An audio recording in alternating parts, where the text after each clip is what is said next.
Ben ritrovate e ben ritrovati a Educhiamoci, giornate per l'educazione, organizzate dal Comune di Vittorio Veneto, assessorato alle politiche scolastiche in collaborazione con AIEM. Ringraziamo ancora una volta tutti gli enti che hanno patrocinato la nostra iniziativa e i partner e i media partner che ci aiutano a sostenerla e diffonderla. Il titolo di questa quarta edizione, di questa quarta annualità è Il cambiamento sei tu, e stiamo per concludere con questa serata la seconda di 5 giornate. Trasmettiamo sempre in diretta dall'aula magna della scuola secondaria Lorenzo da Ponte di Vittorio Veneto e ci potete vedere sempre in diretta sulla pagina Facebook di Educhiamoci e sul canale YouTube del Comune di Vittorio Veneto. Quindi salutiamo come sempre il pubblico che ci sta seguendo da tutta Italia. Abbiamo veramente una rappresentanza di tutte le regioni italiane, quindi ringraziamo tutti quelli tra voi che si collegano e rilanciano anche le nostre dirette sui propri canali. Prima di presentarvi l'incontro di questa sera, passo la parola a Marta Denardi, consigliera comunale di Vittorio Veneto, per un saluto istituzionale, poi rimane qui questa sera con noi in studio per rilanciare poi i temi che ci saranno illustrati dal nostro relatore. Buonasera Marta Denardi. Buonasera, buonasera a tutte e a tutti. Vorrei portare i saluti da parte dell'amministrazione comunale di Vittorio Veneto, da parte della sindaca Mirella Bagliana e dell'assessore alle politiche culturali e scolastiche Enrico Padoan. È un piacere per noi partecipare anche a questo ottavo incontro e alla fine di questa seconda giornata del festival Educhiamoci. Rinnovo i ringraziamenti ovviamente a tutti coloro che partecipano e che sostengono questo festival e non mi dilungo oltre perché ormai è l'ottavo incontro, ecco, quindi siamo navigati e non vogliamo tediare ulteriormente il pubblico da casa. Questa sera quindi parliamo di partecipazione, un valore fondante per la democrazia su cui la nostra amministrazione si basa e anche perché la partecipazione è il mezzo attraverso il quale si può ottenere il vero cambiamento. Quindi lascio la parola al nostro relatore Stefano Laffi per proseguire, insomma. Grazie Marta Denardi, e quindi di partecipazione proprio parliamo questa sera. Ricordo prima di presentare il nostro relatore che tutto il programma è consultabile e scaricabile sul sito www.educhiamocivittorioveneto.it, dove trovate i link di tutti gli incontri e dove trovate anche la mediateca con tutti gli appuntamenti che sono stati realizzati anche nelle edizioni precedenti. Quindi veramente un capitale che rimane a disposizione di tutte le persone sensibili al tema dell'educazione. L'incontro di questa sera si chiama Perché dovrei partecipare e abbiamo con noi Stefano Laffi, che ringraziamo di averci raggiunti, siamo molto contenti della sua presenza qui, ci tenevamo moltissimo, quindi grazie per essere venuto da Milano. Ve lo presento, Stefano Laffi è sociologo sul campo, cofondatore della cooperativa sociale di ricerca e intervento Codici. Da anni cura progetti partecipativi per favorire la presa di parola da parte dei cittadini, in modi diversi, cantieri narrativi con gruppi giovanili, percorsi di autobiografia comunitaria e generazionale, redazioni di adolescenti diffuse sul territorio nazionale, progetti di arte pubblica basati sulle storie di vita e le fotografie di famiglia. Si occupa di rigenerazione dei centri giovanili e spazi pubblici a partire dalle aspirazioni di bambini e bambine, ragazze e ragazzi adulti. Ha insegnato metodologia della ricerca sociale, sociologia urbana nelle principali università milanesi. Ha scritto su questi temi, per Feltrinelli, La congiura contro i giovani e Quello che dovete sapere di me, la parola ai ragazzi. Ha inoltre collaborato al film Futura, selezionato per Cannes 2021, e sta seguendo progetti ideati e realizzati da adolescenti, ragazze e ragazzi in diverse città d'Italia. Quindi questa sera parliamo proprio di partecipazione e ci interroghiamo sul significato della partecipazione dei giovani e su come favorirla e anche su alcuni miti che gli adulti hanno e che forse è bene riguardare. Prima di passare la parola al nostro ospite, vi ricordo che sono molto graditi i vostri commenti e soprattutto le domande che noi gireremo al relatore. Potete porle commentando le dirette sui social oppure scrivendo un messaggio WhatsApp al numero che vedete comparire in sovraimpressione. Quindi non mi resta che lasciare la parola a Stefano Laffi. Buon incontro a tutti. Grazie, grazie dell'ospitalità. Anche Vittorio Veneto non la conoscevo, quindi è stata una bellissima scoperta. Allora, perché dovrei partecipare è un po' una sorta di invito ad assumere un punto di vista, che è quello dei ragazzi e delle ragazze, diverso evidentemente da quello di chi offre occasioni e opportunità di partecipazione. Credo che in molti avranno notato che la partecipazione oggi non è scontata e dei luoghi di offerta sono disertati o parzialmente disertati.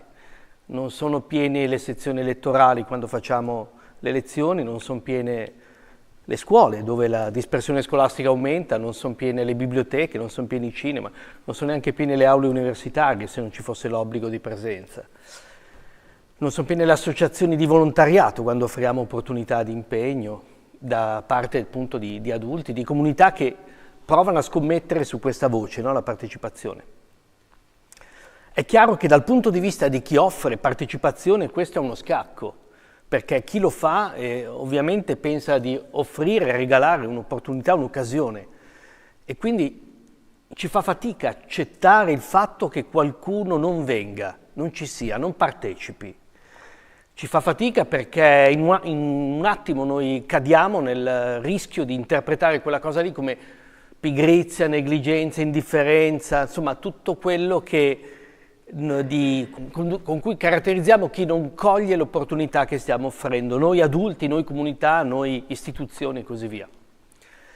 Credo che invece sia molto interessante provare a ribaltare questa logica anche sulla partecipazione, lo dico io che costruisco opportunità come queste di partecipazione, perché i loro no, i no dei ragazzi e ragazze delle nuove generazioni, io sono un ricercatore che dialoga molto con loro, ci stanno dicendo qualcosa. Ricordiamoci che i no sono più fondativi dei sì. I no che noi diciamo, nelle occasioni che noi abbiamo in qualche modo incontrato, e parlo in prima persona, in realtà raccontano di noi cose molto importanti. Non sono dispetti, non sono negligenze, a volte sono prese di posizione, sono dichiarazioni. Camus, nell'Uomo in rivolta, diceva che chi dice no in realtà dice sì a qualcos'altro. E quindi credo sia interessante capire quando qualcosa non funziona, che cosa ci sia lì dietro per capire magari come farla funzionare meglio, quali sono le opportunità oggi da offrire alle nuove generazioni, in termini anche di presenza e partecipazione. Faccio questo esempio perché mi è capitato di seguirlo da vicino. Quando e credo sia l'esperienza di molti, siamo stati presi dalla pandemia, dal Covid e quindi ci siamo trovati chiusi a casa, la scuola ha fatto fatica ad adeguarsi a questa cosa, no? Alla DAD, come dire, alle lezioni a distanza. L'università è stata rapidissima.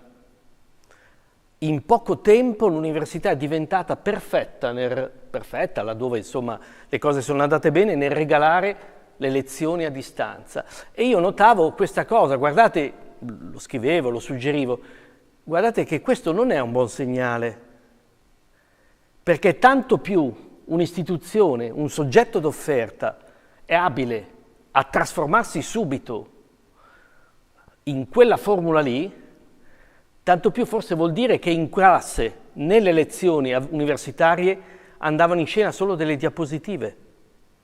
E allora perché fare un viaggio, pagare un affitto, stare lì se quello che avviene lì è la visione di diapositive.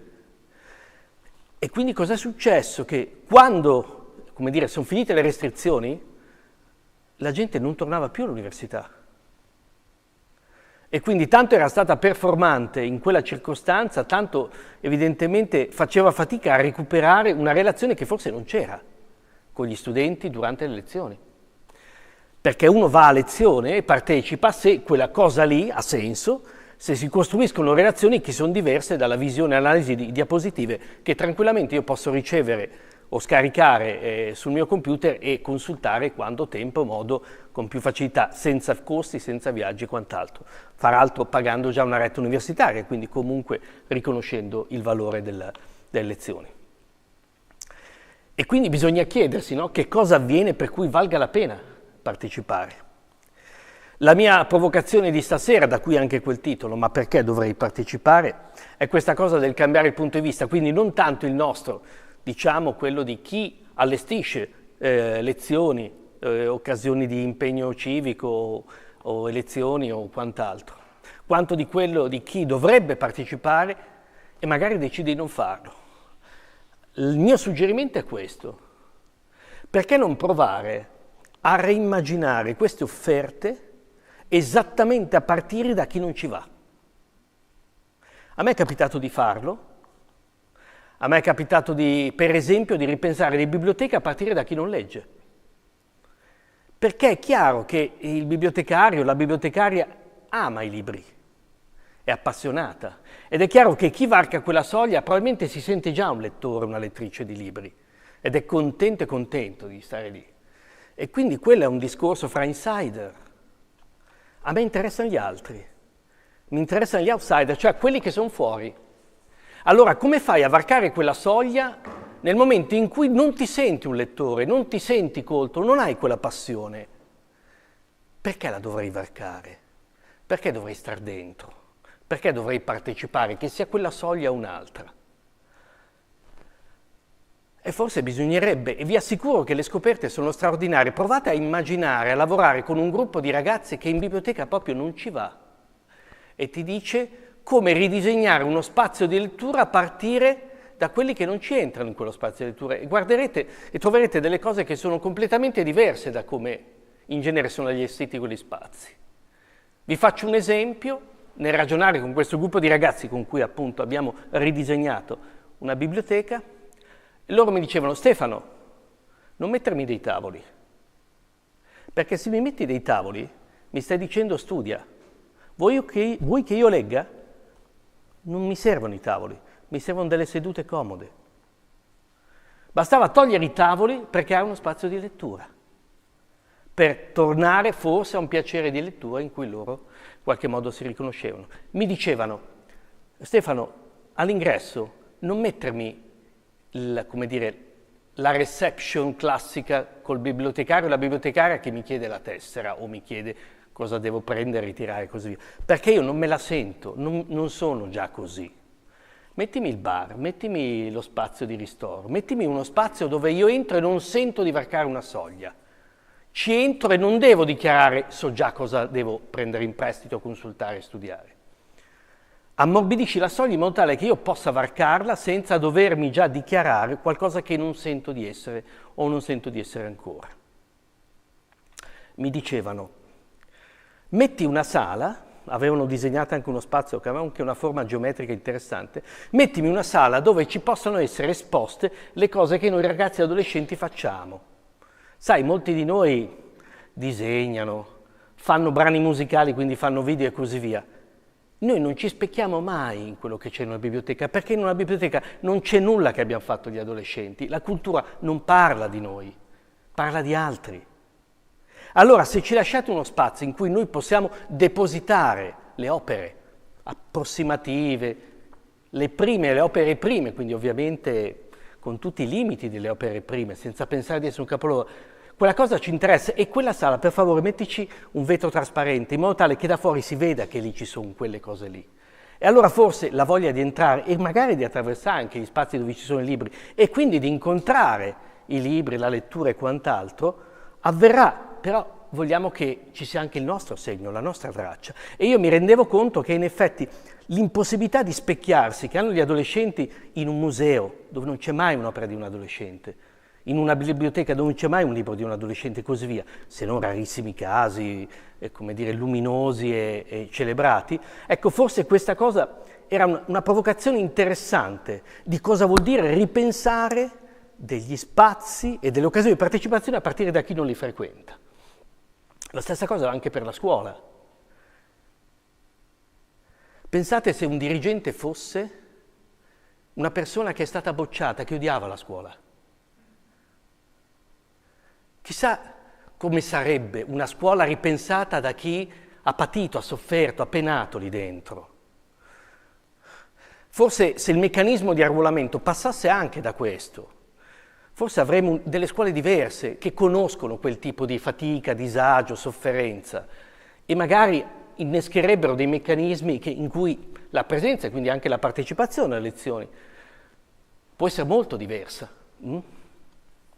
A volte forse noi immaginiamo di reclutare il personale che lavora nelle nostre istituzioni su meccanismi di titoli che premiano i figli del sistema, quelli che quel sistema l'hanno, come dire, ne sono usciti campioni, ne sono usciti riconosciuti, bravi, abili, e quindi potranno mai tradire ciò che li ha premiati? Forse dobbiamo reimmaginare qualcosa, un meccanismo di arruolamento anche, non dico solo, ma anche, che veda lì dentro coloro che hanno fatto fatica, non hanno amato al primo colpo, non sono usciti vincitori, ma forse conoscendo la fatica e la sofferenza, forse sarebbero più in grado di dialogare con quella parte che non varca la soglia, quale che sia la soglia, che sia la biblioteca, che sia la scuola, che siano anche, come dire, altre istituzioni. La mia domanda, la domanda con cui ho dialogato anche evidentemente con i ragazzi e le ragazze era: ma perché voi non partecipate? Perché non venite? Perché non ci state?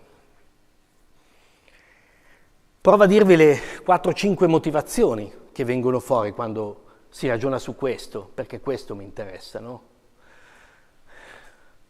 La prima è perché non si sa di quell'occasione, non si sa di quell'opportunità. Noi diamo per scontato che tutto oggi sia evidente, no? In un mondo, come dire, che celebra la comunicazione, ha i canali, ha 1000 canali di comunicazione, se tu lo metti da qualche parte dai per scontato che qualcuno lo conosca, lo sappia.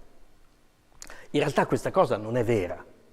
La ricerca sociale ti ha dimostrato che esiste una cosa che si chiama selezione avversa. Le opportunità le colgono non quelli che hanno più bisogno di quell'opportunità, ma quelli più abili nel cercare le cose e quindi trovare le opportunità. E quindi attenzione a non dare per scontato che una cosa una volta detta o scritta da qualche parte ovviamente sia immediatamente nota a chi è del caso. Facciamo un esempio. Moltissime opportunità che riguardano l'adolescenza passano dalle chat dei genitori. È così, diciamolo. In quelle chat a volte non ci sono tutti o ci sono persone lì dentro che su quella lingua hanno più difficoltà, come dire, a leggere, a cogliere, a essere informati e magari non sono neanche dentro la chat. Perché? Per qualche ragione. Quindi attenzione ai meccanismi che da un lato ci regalano effettivamente una potenza, come dire, di informazione, di capillarità molto alta e dall'altro però dobbiamo cogliere gli elementi di esclusione. Il secondo motivo per cui i ragazzi e le ragazze non partecipano, che mi dicono, è non posso. E dietro quel non posso ci stanno un sacco di cose. Non posso perché non ho la macchina, non posso perché abito là, non posso perché il pullman segue solo gli orari scolastici, quindi se mi proponi qualcosa che non ha quegli orari, io non ho il mezzo per andare e tornare. Cioè ci sono una serie di vincoli materiali che spesso passano dalle disuguaglianze sociali, che sono crescenti fra i ragazzi, non sono decrescenti, sono crescenti, e quindi di fronte a un'opportunità offerta, che so, il pomeriggio, la sera e così via, non tutti sono altrettanto in grado di coglierla e di poterne fruire. Oppure non possono perché ho i soldi, non posso perché devo accudire mio fratello più piccolo. Cioè ci sono questioni personali, familiari che noi non vediamo, che di fatto filtrano l'accesso, come dire, immediato e spontaneo alle opportunità che noi offriamo. Non posso perché non partecipo perché non mi interessa. Ci sono delle cose che, come dire, non vanno bene per tutti, quindi certamente quando si ragiona sul sistema di opportunità dobbiamo cercare di riconoscere il fatto che le persone sono tante, diverse, quindi non tutto funziona per tutti e quindi certamente o le offerte sono plurali o non funzionano. Non posso perché non me la sento. E qui forse dobbiamo dirci qualcosa. Chiunque faccia partecipazione nei contesti sociali, comunitari, sa benissimo una cosa. Tendenzialmente quello che tu offri vede come partecipazione quelli che ne hanno meno bisogno. Lo possiamo dire? Ne hanno meno bisogno. Perché quelle offerte di partecipazioni libere in genere vengono colte dai cittadini più attivi, più sensibili, dai genitori più capaci, più presenti, tutto quello che sappiamo. Cosa succede lì dietro? Succede il fatto che a volte ci sono famiglie che fanno fatica a vedere in quell'opportunità qualcosa di davvero di formativo. Mio figlio o mia figlia deve trovare un lavoro presto. Cos'è questa cosa in più che chiedete che faccia? A che cosa serve il laboratorio di teatro? Ma perché dovrebbe frequentare? Insomma, tutte le domande che sappiamo che possono esserci e che quindi devono riuscire a superare quel tipo di barriera culturale. Ma la seconda cosa è anche il fatto che per poter partecipare servono abilità, servono competenze, bisogna sentirsi sicuri di poter contribuire. Sicuri di poter contribuire. Non è una cosa scontata questa. La partecipazione deriva anche da questa consapevolezza delle proprie capacità e del proprio contributo rispetto a quello che si fa e quindi non tutti se la sentono. Si sentono capaci, abili, utili in un contesto in cui bisogna essere bravi a proporre qualcosa che includa tutti e non ponga un'asticella per cui qualcuno non si sente di scavalcarla. E l'ultimo, che secondo me in realtà è il più grave, quello forse più attuale e su cui si scommette, diciamo, rispetto al titolo che avete dato a questo festival, è non partecipo perché non ci credo. Cioè non credo che quell'opportunità produca alcun cambiamento, quindi anche no, grazie. E questa è la cosa più grave che sta emergendo, la sensazione dell'inutilità di quello che viene loro offerto, come se quell'occasione in realtà non fosse una vera occasione di incidere sul mondo, ma una sorta di finzione, una sorta di rappresentazione di qualcosa che in realtà si dimostrerà probabilmente inefficace. Allora, a quel punto, anche no, grazie. Ancora aggiungo questa cosa e poi provo a dirvi quali sono secondo me degli elementi utili in positivo nella fase più costruttiva, diciamo, del mio intervento di oggi. L'altra cosa è, mi capita da ricercatore di osservare come funzionano invece le forme di partecipazione generate autonomamente da ragazzi e ragazze. Cioè quando loro decidono di fare le cose non rispondono a un invito ma le costruiscono. Come sono fatte quelle? Andiamo a vederle. Perché osservare quelle, secondo me, è potentissimo. Vi faccio un esempio che gli adulti spesso trascurano. Ci sono nelle scuole, quando ci sono le occupazioni, che sono atti illegali, quindi ovviamente hanno quel tipo di, come dire, di configurazione, ci sono delle cose molto interessanti, cioè andate a vedere qual è il palinsesto dei temi delle questioni che gli studenti che si auto-organizzano e decidono di compiere quell'atto, quindi di occupare, vogliono trattare per formarsi. Perché voi sapete che durante le occupazioni ci sono dei programmi di fatto didattici, cioè loro scelgono di qualche modo di confrontarsi e chiamano da fuori degli esperti che parlano di. Caspita, ma quei programmi lì, quali che siano, provate a guardarli per capire quali sono i temi su cui loro chiedono, implorano di poter fare lezione, perché lezione fanno, E quindi quel tipo di, come dire, di messaggio secondo me è molto interessante per capire che cosa oggi i ragazzi che magari faticano a stare in classe, una volta che si auto-organizzano, allestiscono come luogo di apprendimento collettivo. E lì sono lezioni dove sono in 100, 200, 300, cioè non è che fai fatica a fare i numeri di 15, 20 come in una classe. E allora forse guardando quei programmi, guardando quei temi che non a caso parlano di temi molto forti legati alla contemporaneità che non è trattata a scuola, quei temi della contemporaneità sono quelli su cui loro sentono più il bisogno di imparare, di apprendere, di capire. E forse questo ci dice come fai oggi a fare scuola e avere le classi in qualche modo di persone che ti seguono, ti stanno dietro. Guardando queste forme, diciamo, auto-organizzate, in cui ragazzi e ragazze si mettono insieme e agiscono oppure si mettono a disposizione, mi sembra di capire che ci siano alcuni tratti distintivi di come funziona oggi la partecipazione quando è volontaria e in qualche modo in prima persona. La prima cosa, i ragazzi scattano quando c'è un'emergenza. La storia di questo paese lo dimostra, quante volte i giovani sono i primi a mettersi a disposizione in casi di calamità, catastrofi, alluvioni e quant'altro. Perché lo fanno? Ma è semplice, perché quella è una necessità reale, perché colgono in quello che non c'è nessuna finzione possibile lì, in quel momento, c'è bisogno. E quando loro sentono questa urgenza ci sono.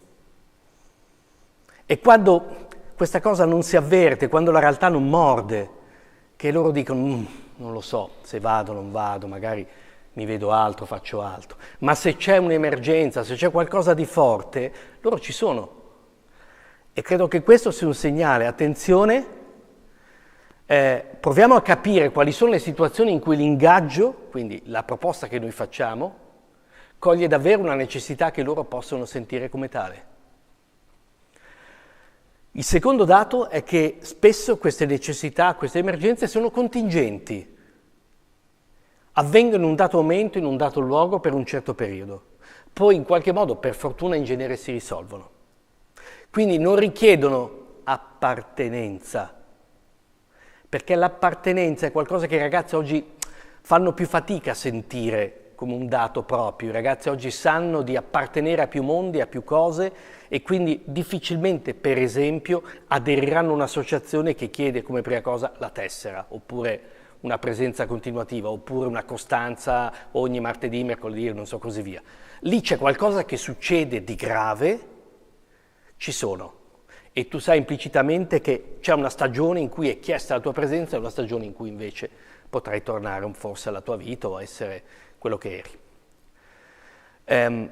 La terza cosa è che loro vedono nell'intervenire l'efficacia del loro gesto, della loro mano. Cioè è molto evidente che non solo c'è un'emergenza, ma che la loro presenza fa la differenza. I ragazzi e le ragazze hanno un enorme bisogno di capire in quali situazioni hanno fatto la differenza. In classe la fanno? In quell'associazione la fanno? In biblioteca la fanno? Invece ci sono contesti dove si sente di fare la differenza e questa cosa restituisce una forma di riconoscimento e gratificazione che immediatamente viene sentito e vissuto positivamente dai ragazzi e dalle ragazze. E un altro elemento, attenzione, che tutti questi contesti hanno un'altissima intensità relazionale. Cosa vuol dire? Ricordiamoci che i ragazzi e ragazze colgono le opportunità se queste sono medium di relazioni. Questo vale sempre quando lavori con i ragazzi e ragazze, con l'adolescenza, con i giovani in generale. Io sono un uomo del Novecento, io andavo al cinema per vedere il film. Questa cosa non ha più senso oggi per i ragazzi e ragazzi. I ragazzi vanno al cinema per stare insieme e poi vedono il film. Vanno in biblioteca per stare assieme, poi studiano. E via così. Quindi o le opportunità che noi offriamo consentono una relazionalità alta, quindi delle dinamiche molto forti all'interno del gruppo, delle squadre e così via, o altrimenti se l'impegno è molto visto e vissuto come individuale, funziona di meno come ingaggio. E questo vuol dire, per chi le offre, un'attenzione completamente diversa alle geometrie che tu allestisci in uno spazio. Un conto è se sono io che devo singolarmente avere a che fare con lui o con lei, un conto invece è se sono io che allestisco uno spazio, una squadra, un gruppo che deve lavorare bene insieme. Quella dinamica fra ragazzi e ragazze, quindi quel gruppo, è forse la cosa di cui mi devo curare di più rispetto invece alla mia posizione o la mia, in qualche modo, il mio essere al vertice di una sorta di triangolo. E quindi quali sono Qual è il modo per arrivare alla parte costruttiva? Quali sono i miei appunti? Come vedete io ho degli appunti, sono uno che prende appunti, scrive con la stilografica alla birra, sono un uomo del Novecento. Allora, come funziona l'ingaggio? Per quello che è, come dire, l'esperienza che conosco e diciamo anche il lavoro di ricerca che mi capita di seguire. La prima cosa che mi viene da dire è questa. Ricordiamoci, e ricordiamoci di dirlo, che questo non è né l'unico né il migliore dei mondi possibili. Perché se tu fai passare l'idea che questo è il migliore dei mondi possibili, allora che cosa ci sta a fare un ragazzo o una ragazza? Che senso ha varcare quella soglia di impegno, partecipazione e presenza? Te lo devo lucidare il mondo così bello, come me lo stai celebrando? Allora, solo se i ragazzi sentono che questo non è né l'unico mondo possibile né il migliore dei mondi possibili, allora io ci entro. Altrimenti lo contemplerò, lo celebrerò, lo guarderò, ma non richiede la mia presenza. Ne sto fuori, è roba tua, l'hai fatto bello, va bene, grazie. È inutile dire che da un po' di tempo i ragazzi ci stanno dicendo che questo mondo, così come l'abbiamo fatto, va a fuoco. Questa casa brucia, no? Per dire, usare un'immagine. Quindi è evidente che non è così, ma attenzione a non far passare l'idea di fronte alla bellezza di Vittorio Veneto, all'Italia, paese del Rinascimento e così via, l'idea che questo, altrimenti diventiamo un parco a tema e i ragazzi potranno fare solo le guide, potranno solo ospitare i turisti che guardano e si incantano di fronte a quello che 500 anni fa, 400 anni fa, 700 anni fa, però poi, e gli ultimi 20 anni, quelli in cui loro sono vissuti, non c'è successo niente e oggi non c'è modo di aprire un varco in cui agire, intervenire, esserci perché io posso fare qualcosa. La seconda cosa, ed è un tema su cui mi capita proprio in questi mesi di lavorare e ragionare molto, perché appunto ne sto un po' scrivendo, è il tema dell'immaginazione. Partecipa chi immagina. Cioè se io devo coltivare qualcosa nelle nuove generazioni perché queste si ingaggino o si impegnino o abbiano voglia di stare, di esserci, di darci una mano, e questa è l'immaginazione, che è la capacità di vedere qualcosa oltre il presente. È capacità di vedere in questo spazio dove siamo adesso qualcosa di diverso. Questo in questo momento è di fatto uno studio televisivo quasi. Qualcuno l'ha immaginato così, non è nato come studio televisivo. Allora, com'è possibile che un'aula magna, un'aula magna diventi improvvisamente uno studio televisivo? Qualcuno improvvisamente scarta rispetto al presente e dice un attimo, e se qui facessimo, l'innesco è sempre un e se, usiamo questo incipit, e se, puntini, usiamo questo incipit per parlare del mondo, per guardare questo paese, qualunque contesto noi siamo, la biblioteca, la scuola, la piazza e così via.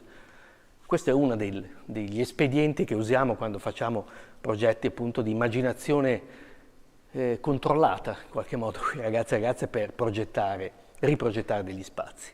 E se vuol dire che tu prendi quello che c'è e cominci a vedere quello che ancora non si vede e cominci ad avere una sorta di capacità di proiettare come se quello fosse un display dei desiderata possibili, delle opportunità possibili. A volte i ragazzi e le ragazze fanno fatica in questo passaggio. Devi essere tu abile a innescare il click che consente di vedere quello che non c'è. Prova a guardare fuori quella strada, dico, cos'è che possiamo fare lì? Ma Stefano, lì passano le macchine, fermo, adesso passano le macchine. La domenica chiudiamo, quella strada diventa isola pedonale, che cosa ci vedi lì?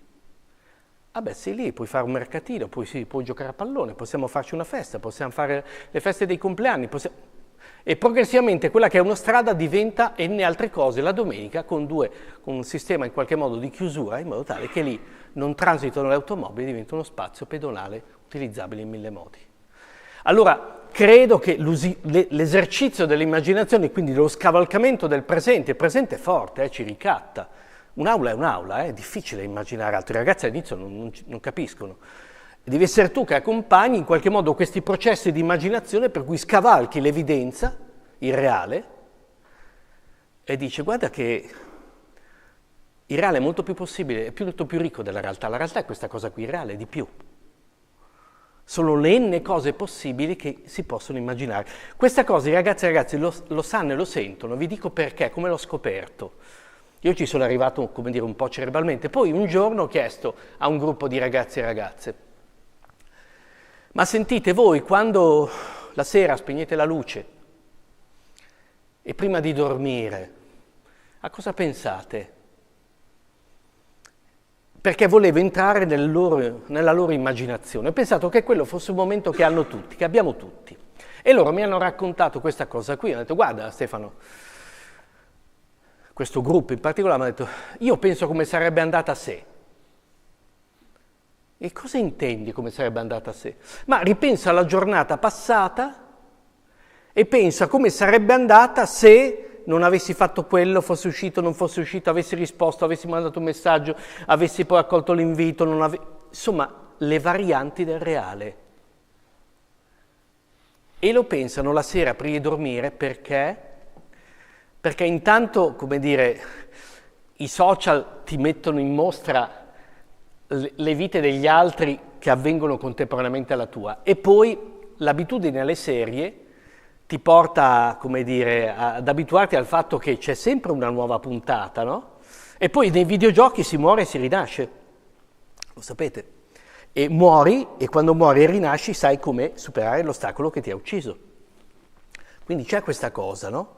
Quindi cosa fanno i ragazzi? La notte mettono in carica le vite possibili e il giorno dopo le attuano. E quindi questo esercizio di immaginazione, di, come dire, di situazioni parallele rispetto a quello che esiste già, all'evidenza, questa è solo una lavagna, quello è solo un campo d'acqua, quella è solo una strada, è in realtà qualcosa che sta sia nelle nostre corde che nelle sensibilità dei ragazzi e delle ragazze. E coltivare l'immaginazione, quindi cercare ogni volta di vedere gli snodi, le possibilità che ci sono nel mondo, ma anche, io dico, anche retrospettivamente, no? Noi insegniamo la storia, raccontiamo le nostre vite come una sequenza lineare, solo perché la guardiamo retrospettivamente. Ma se la guardiamo in avanti, e chissà quante volte siamo stati indecisi, è successo qualcosa per caso, abbiamo inciampato in un'opportunità, l'abbiamo vista, non l'abbiamo vista, e quindi le cose hanno preso una direzione e potevano andare in un'altra. E quindi in realtà le vite possibili siamo già noi. E chissà cos'altro c'era, no? È sepolto in qualche modo, custodito dentro le nostre storie. C'è un tipo di immaginazione in particolare che mi interessa, si chiama immaginazione sociologica, è quella ideata in qualche modo e proposta negli anni 50 da Wright Mills, che era un sociologo americano. E lui dice una cosa molto importante che credo sia importante anche da condividere con i ragazzi e le ragazze, per alimentare la voglia di partecipare. Wright Mills diceva questo: ci sono questioni che avvengono in qualche modo su piccola scala e che riguardano uno o due individui, pochi individui. Se la disoccupazione riguarda poche persone, una percentuale bassa, diciamo, della popolazione in età lavorativa, bisogna formare e aiutare quelle persone a acquisire le competenze a superare l'ostacolo che. Quando però la disoccupazione riguarda una quota significativa, non è un problema loro, è un problema del mercato del lavoro. Non devi aiutare loro, devi cambiare il sistema, cambiare la realtà. Allora, nel momento in cui da singolo ragazzo a ragazzo senti qualcosa che capisci perché qualcuno ti aiuta a capirlo, che non è un problema tuo e quindi devi adattarti, curarti così va, ma è un problema di larga scala, vedi l'ambiente? Allora non devi tu farti accettare il fatto che, vabbè, le cose vanno così, ti tocca tossire o non so cosa perché l'aria è quello che è. È giusto mettersi insieme per impegnarsi a cambiare la realtà. La questione non è più personale, è politica. Ma è solo l'immaginazione sociologica che ti dà la dimensione politica, perché ti fa superare quella soglia di scala per cui tu smetti di colpevolizzarti o di dire non sto bene, non sono capace, non sono adatto, non sono adeguato, le classiche questioni che i ragazzi si dicono, e dico no, un attimo, non è che non sono io adeguato, è il mondo in cui sono che deve cambiare e quindi c'è bisogno di me e quindi c'è bisogno di partecipare, mettere insieme, fare e disfare. Allora, solo però se hai questa capacità di superare questa soglia, riesci a cogliere la scala giusta e quindi dici, ok, ho capito che il problema sono io. Attenzione che i ragazzi e ragazze oggi sono molto attenti, giustamente, al proprio malessere e stanno ponendo la questione al mondo adulto molto più di prima, bravi, a chiedere aiuto. Attenzione a capire se quella domanda d'aiuto la risolviamo, come dire, solo individualmente o ha bisogno di un intervento di scala in cui sono i contesti da cambiare e non quel singolo da aiutare per farlo stare dove sta. E veniamo alle altre questioni che mi sono appuntato. Quando da adulti, istituzioni abbiamo a che fare con ragazzi, con gruppi, io ho a che fare soprattutto con gruppi, il tema è costruire, allestire dei perimetri d'azione in cui loro possano agire. Spesso le questioni che si affrontano, quelle che loro stanno ponendo, l'ambiente, la crisi climatica, hanno una scala angosciante. È molto difficile prendere quel tema e assumerlo come impegno individuale, come forma di partecipazione. Qual è il nostro compito? Delle istituzioni e di chiunque voglia aiutare a partecipare. È allestire dei perimetri d'azione in cui quella, come dire, sguardo ansiogeno che è guardare la crisi climatica assuma una possibilità d'azione che consenta di intervenire anche qui, anche con quel gruppo, perché quel gesto, quell'azione, quella nuova routine diventa effettivamente una possibilità di incidere. Riconoscendo da un lato le grandi responsabilità, perché non bisogna in qualche modo nascondere il fatto che alcune decisioni passano non da noi, ma da qualcuno che è sopra di noi, e contemporaneamente allestire spazi d'azione, attenzione, questa generazione è molto pragmatica, non aderisce per ideali e basta, aderisce per l'urgenza che vede di fronte ai problemi a cui assiste, quindi non si aggancia su visioni del mondo come avveniva in qualche modo in un tempo ideologico come è stato il Novecento a cui ho appartenuto. Avviene su questioni molto pragmatiche e l'ingaggio può avvenire solo se c'è possibilità d'azione, non di spazi di parola, punto. Cioè io facevo i gruppi in cui si andava a discutere il Capitale di Marx. Ecco, non è più questo il tempo, diciamo così. Poi quello può essere un testo per qualcuno importante e per qualcuno meno, ma certamente non sono più gruppi di parola quelli che in qualche modo sono attraenti e interessanti rispetto al tema della partecipazione. Ancora, credo che fra le cose importanti che noi dovremmo allestire per consentire e ingaggiare i ragazzi ci sono gli incontri. Sembra una cosa banale, credo che molti già lo facciano. Gli incontri con chi? Con dei testimoni.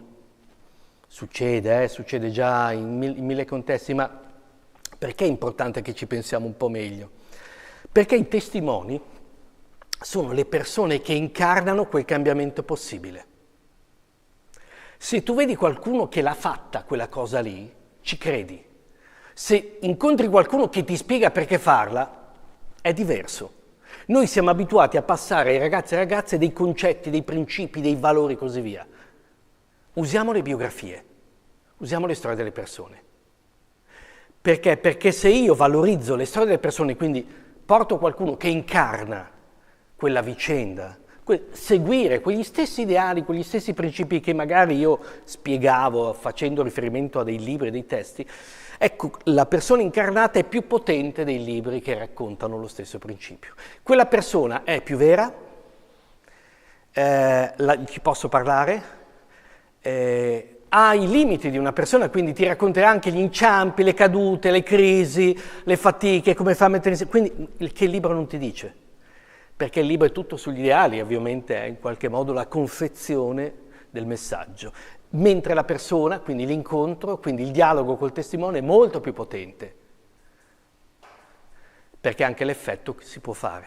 L'effetto si può fare, guardate che è uno dei click più potenti che sentono i ragazzi nel momento in cui viene loro proposto qualcosa che può sembrare, sai, a 15 anni, 18 anni, a 20 anni, 25 non è che ti senti capace di tutto, quindi poter vedere che qualcuno, che magari non è chissà chi, ecco, i testimoni, non cerchiamo i campioni assoluti, cerchiamo le persone che in qualche modo possono essere credibili e avere le sembianze di tutti, eppure in qualche modo anche la testimonianza da condividere.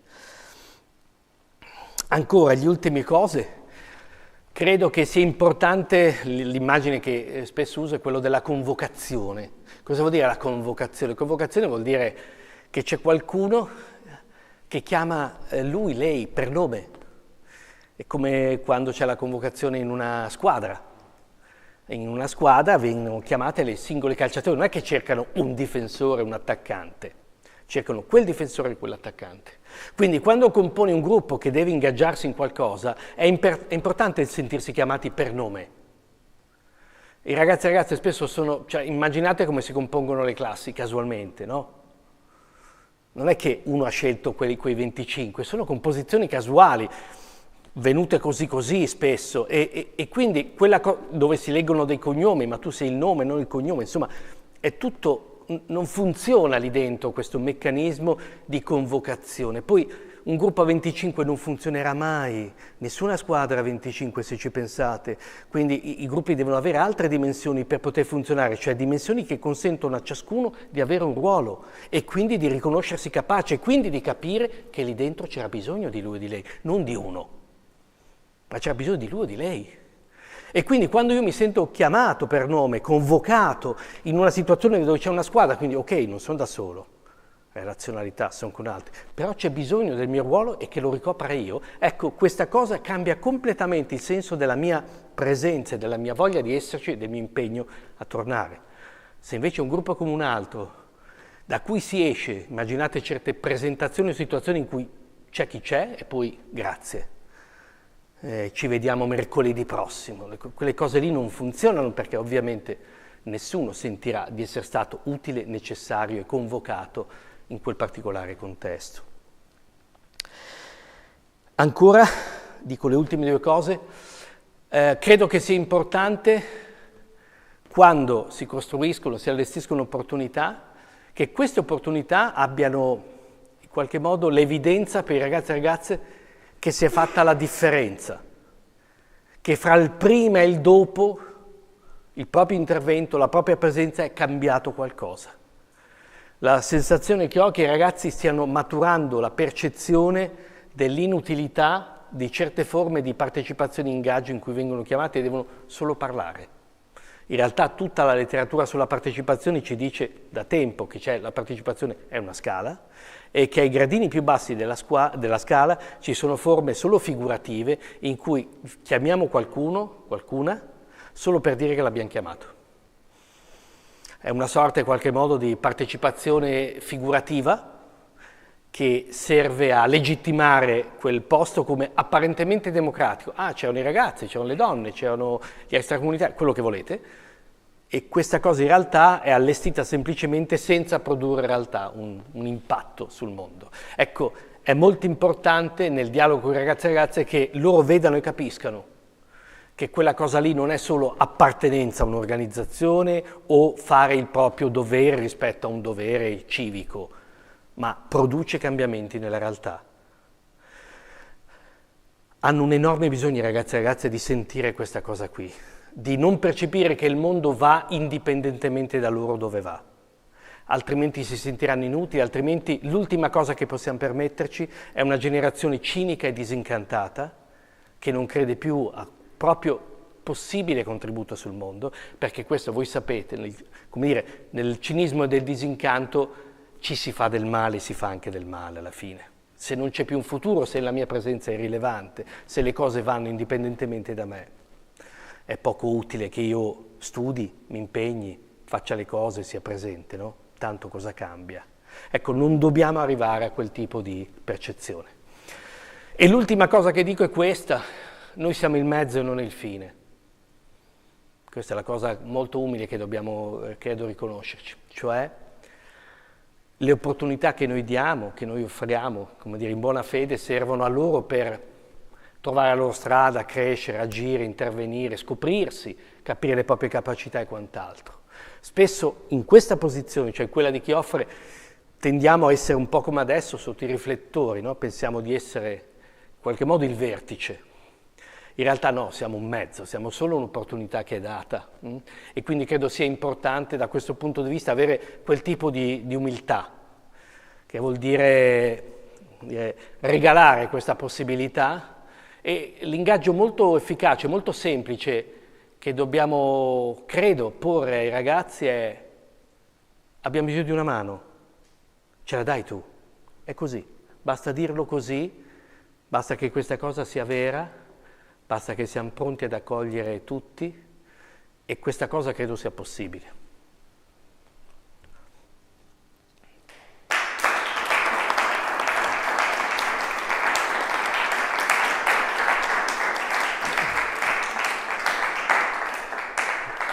Grazie mille Stefano Laffi, veramente un incontro che coglie in pieno anche il senso del nostro festival e i messaggi che vogliamo mandare alla comunità adulta, oltre ai ragazzi che incontriamo soprattutto al mattino. E questi sono gli apprezzamenti che stanno arrivando anche da casa, dalle oltre 200 persone che sono connesse con noi in questo momento da tutta Italia e che ci stanno rilanciando delle domande, degli stimoli molto interessanti. Però per prima vorrei dare la parola alla consigliera Marta Denardi, che fra l'altro è anche un esempio vivente di partecipazione giovanile, quindi a lei lo spazio per una prima domanda al nostro relatore.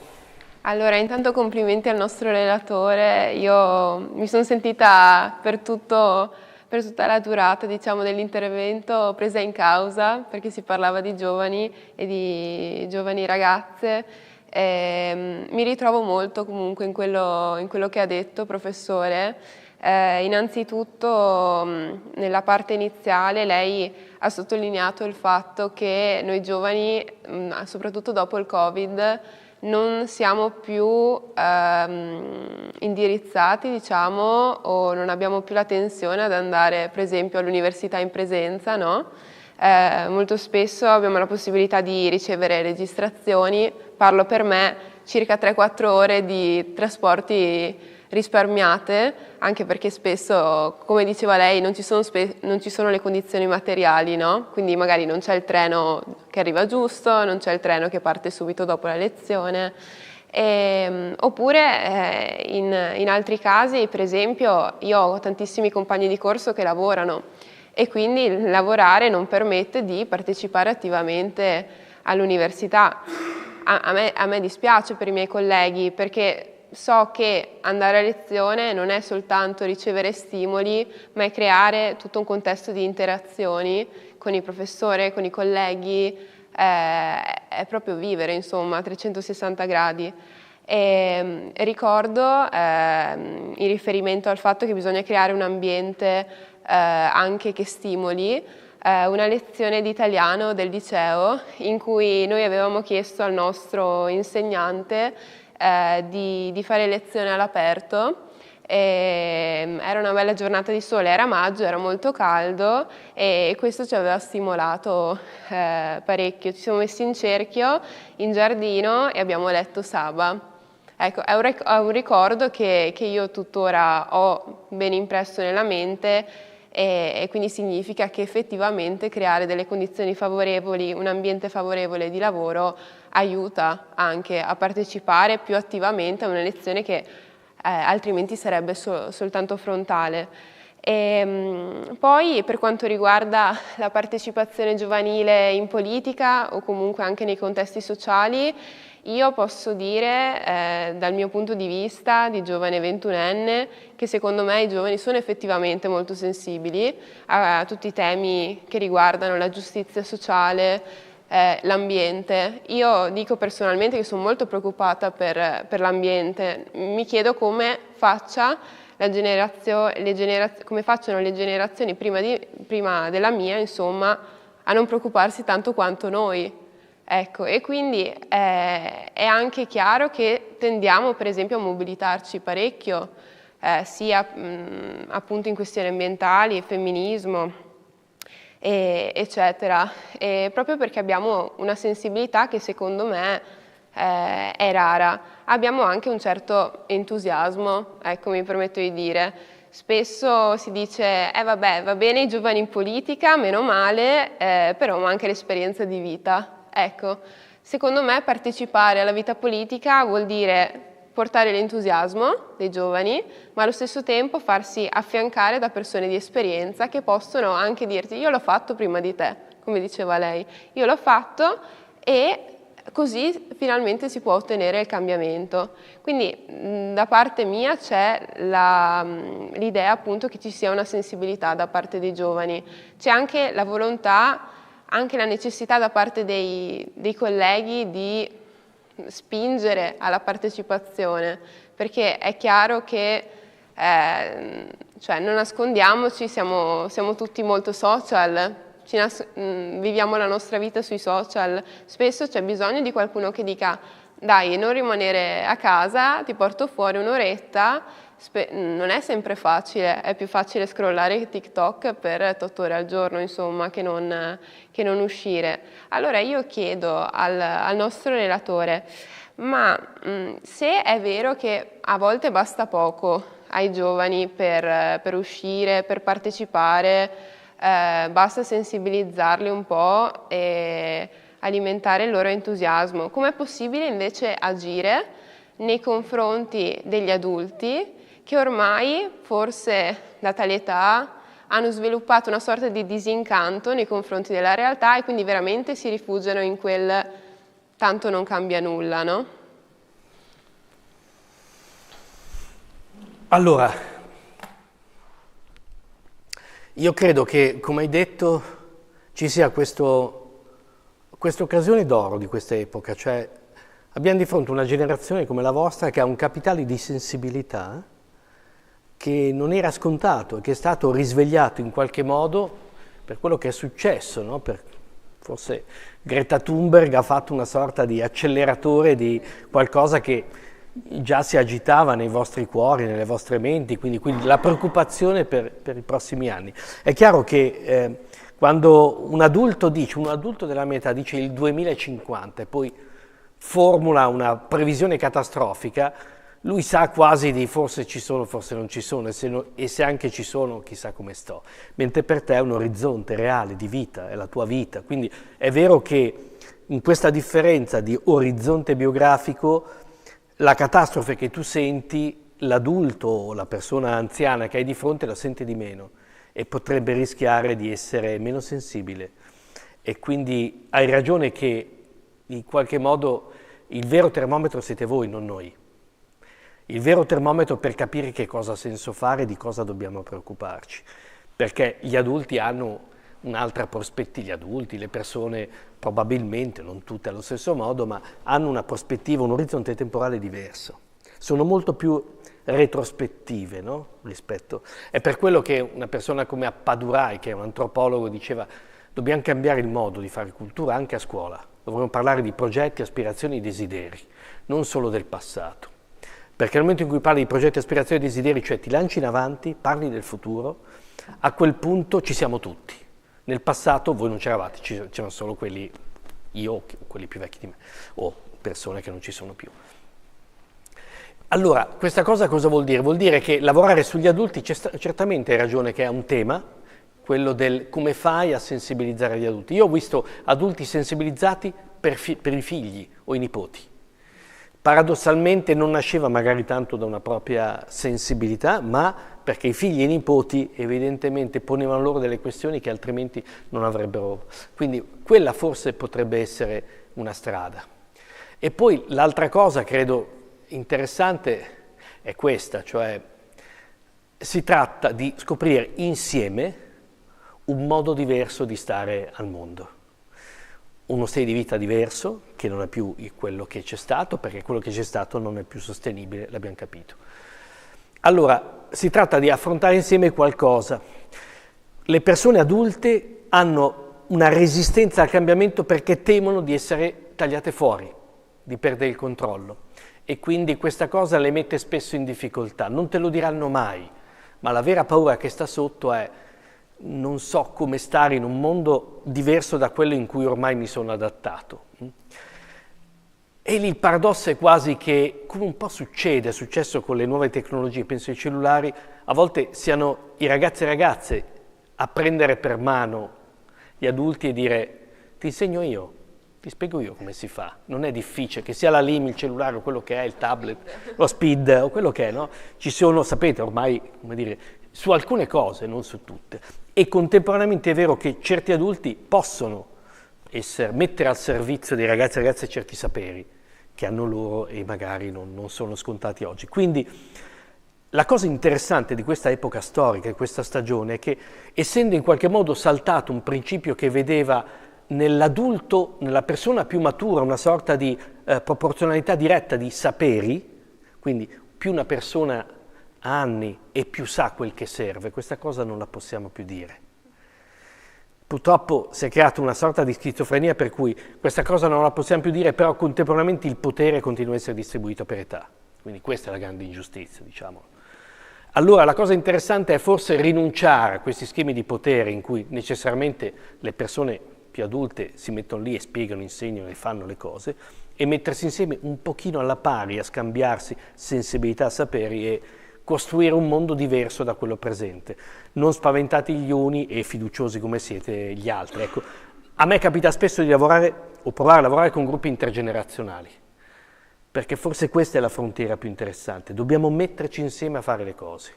Da soli gli uni e gli altri costruiscono stereotipi, rappresentazioni che non aiutano a cambiare e gli uni si arroccano sul presente e gli altri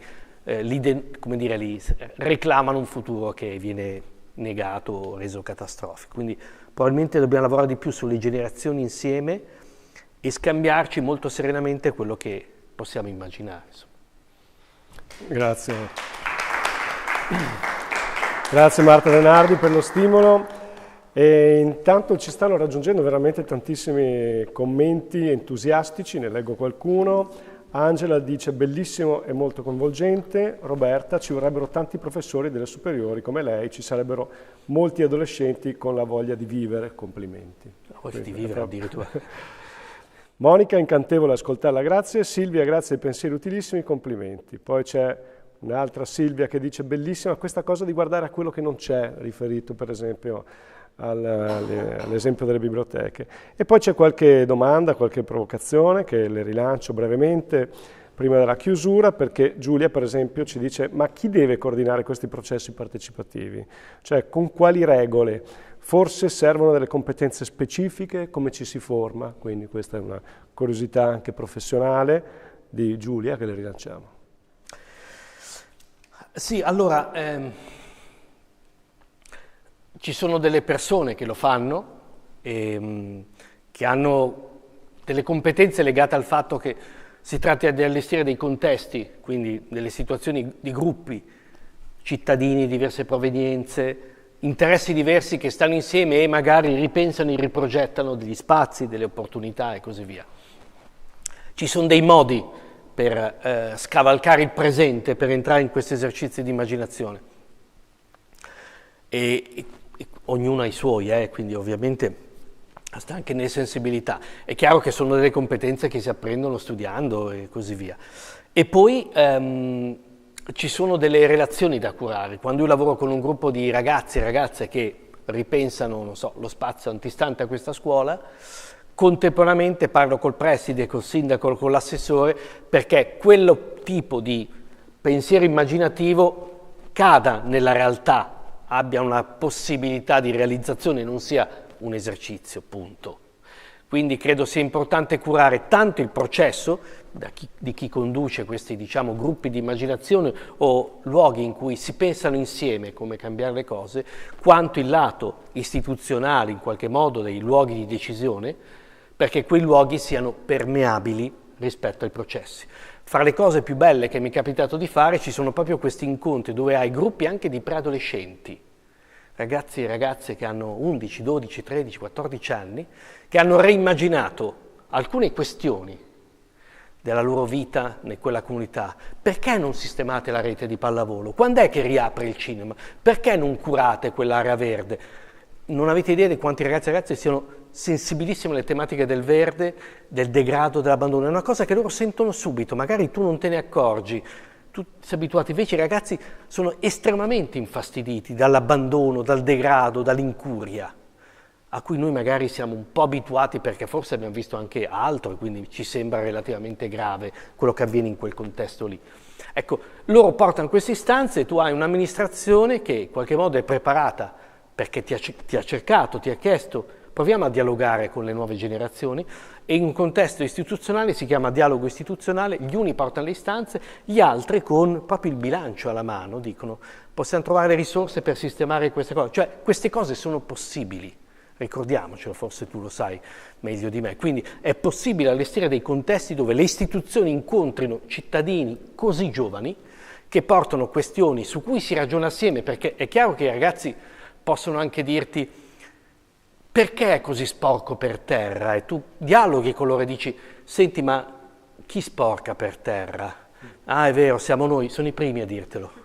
Ma cosa possiamo chiedere forse al sindaco? Magari i cestini, hai ragione, i cestini, certo, i cestini. Ok, quella è una richiesta, non lo sporco per terra, ma la possibilità di curare l'ambiente. Ecco, devi ragionare, sono esercizi molto belli. Credo che per esempio in classe, forse l'educazione civica o altre occasioni così potrebbero allestirsi per costruire spazi di dialogo. Non dimentichiamoci di una cosa, la scuola lavora su 2 dimensioni. Quaderni, fogli, lavagni, hanno 2 dimensioni, la realtà è fatta di 3. Quindi è chiaro che tu senti sempre in classe qualcosa che manca rispetto alla realtà, no? Come dire, ma perché un conto è studiare geografia, un conto è viaggiare, no? Lo sappiamo. Ma proprio per questo la scuola è il posto perfetto per immaginare il cambiamento.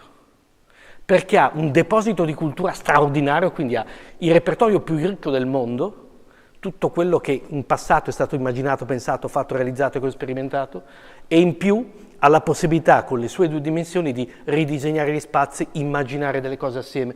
Ecco, sarebbe molto bello che a scuola non solo si usasse, si studiasse il passato, ma si facessero esercizi di immaginazione sul proprio tempo e spazio di vita lì, in quel posto, e quindi che la cultura diventasse lo strumento per progettare, immaginare, forse, come dite voi, cambiare insieme le cose. Allora noi ci dobbiamo scusare con le persone che ci seguono perché gli stimoli sono tantissimi, dobbiamo un pochino filtrare, però ringraziamo tutti quelli che ci stanno riempiendo di domande e di stimoli da rilanciarti. Leggiamo questo, Daniela dice a Vittorio Veneto, come in altre città, ci sono dei gruppi di ragazzi che si trovano tutti i giorni senza far nulla. In alcuni casi per sconfiggere la noia rompono vetrine, commettono danni. La domanda è come poterli coinvolgere, come agganciarli e farli partecipare, visto che di questo abbiamo parlato anche prima dell'incontro per interessi comuni.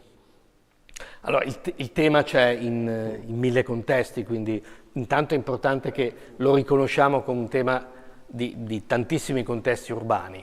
Io vivo a Milano, giro tante città, questa cosa.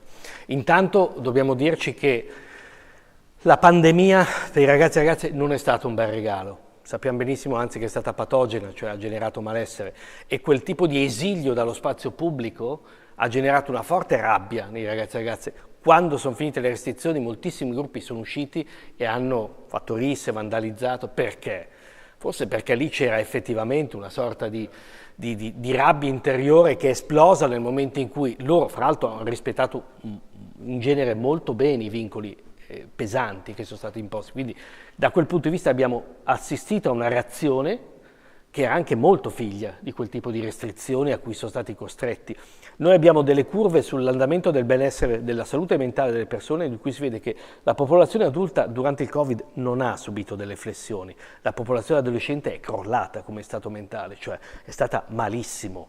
Gli adulti non hanno idea di quanto sono stati male gli adolescenti, quindi lì dentro c'è una richiesta di risarcimento anche molto forte, su cui forse stiamo rincorrendo ancora oggi il tipo di moneta, tra virgolette, da offrire per riuscire a riguadagnare il loro benessere.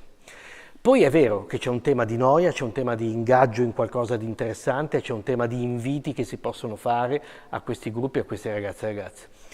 Qui dipende molto dai contesti. Certo, devi stare nei loro linguaggi, devi stare nel loro mondo dei desideri, devi smettere di guardarli come un problema, devi dialogare col col tipo di desideri che loro ti portano.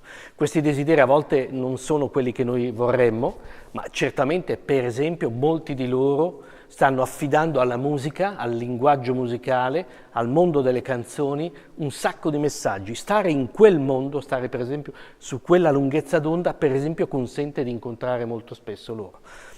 A Milano stiamo lavorando su una cosa che si chiama Bando 100 idee.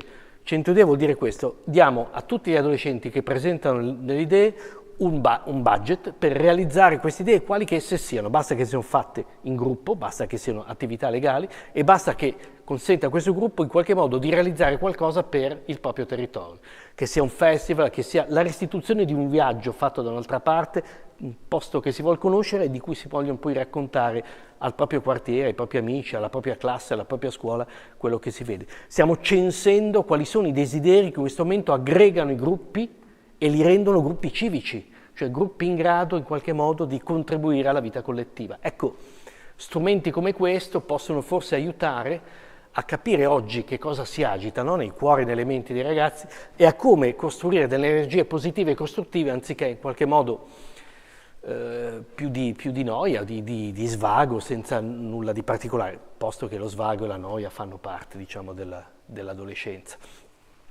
A volte non sono le cose che noi immaginiamo, a volte non è la biblioteca, il museo e così via, a volte sono altre forme. Però queste cose sono molto interessanti, arrivano delle cose che non ti aspetti davvero e fanno parte del dialogo fra le generazioni. Vuol dire pensarsi come coloro che allestiscono opportunità. È molto semplice. Il cosa non lo decidiamo noi. Il cosa è qualcosa che impariamo dai ragazzi e ragazze nel momento in cui li invitiamo a esprimere dei desideri e, come dire, degli orizzonti di possibilità. Noi siamo quelli che allestiscono il come. Siamo, come dire, i soggetti in grado forse di costruire la possibilità di realizzare quelle cose lì. Alla fine credo sia questa, no, anche la politica, la possibilità di come una cosa prende forma, un desiderio prende forma e trova cittadinanza, trova la possibilità di realizzarsi. E allora concludiamo con una domanda, ma che noi vorremmo girare in un messaggio di speranza, rivolgendola a te appunto, perché c'è la maestra Cinzia che ci chiede, ma in un mondo che pone tutte queste regole antipartecipazione, vedi ad esempio la classe composta da tanti alunni, eccetera, che fare? Cioè dobbiamo proprio arrenderci?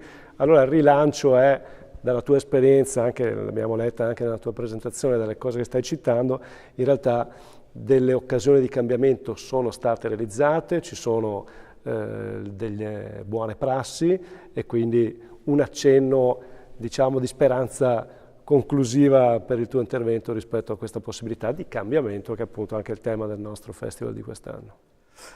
Io sono molto fiducioso anche perché sono genitore, quindi devi essere positivo, no?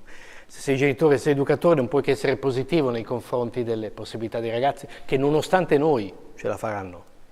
Sono abbastanza sereno che qualunque tipo di ostacolo lo potranno superare, magari saremo noi a aiutarli, magari saremo un po' invece un pochino più di ostacolo. Tu hai un grosso gruppo, lo dividi in sottogruppi, è semplice. E quando dividi un grosso gruppo in sottogruppi, quella cosa lì genera la possibilità di pensare cose diverse, rompi uno schema che effettivamente ti impedisce di dialogare. Ci sono 1000 escamotage per riuscire a superare i vincoli anche istituzionali che a volte ci si trova a dover come dire, ricoprire. Credo sia molto un esercizio di pensiero e spesso la cosa più semplice nasce da questo, chiedere direttamente ai ragazzi come si possono cambiare le cose, che sia in classe, in gruppo, fuori, in giro, chiedere a loro. Cioè smontare quella posizione che abbiamo qua sul piedistallo e dire, sentite, ma voi come fareste? Ecco, questo rinunciare a una posizione una rendita di posizione che ci rendeva in passato, come dire, maestri sapienti e quant'altro, e semplicemente mettersi in cammino con loro. Così. Evviva, grazie. Quindi, con tutti questi stimoli di cui veramente siamo molto grati a Stefano Laffi, grazie anche a Marta De Nardi per la sua presenza attiva a questo incontro, Andiamo in conclusione, ringraziamo ancora una volta tantissime persone che ci hanno seguito, veramente tante questa sera, quindi la partecipazione almeno virtuale, ma da tutta Italia la possiamo testimoniare. Vi ricordo gli appuntamenti della terza giornata che inizierà domani mattina alle ore 10 per un incontro proprio che vedrà coinvolte anche le scolaresche. Con Raffaele Mantegazza parleremo della Costituzione alla prova della quotidianità scolastica in un incontro chiamato Ho preso 3 sull'articolo 3. Poi alle 15 l'incontro si intitolerà La forza dell'infanzia e l'antipedagogia Montessori con Raniero Regni.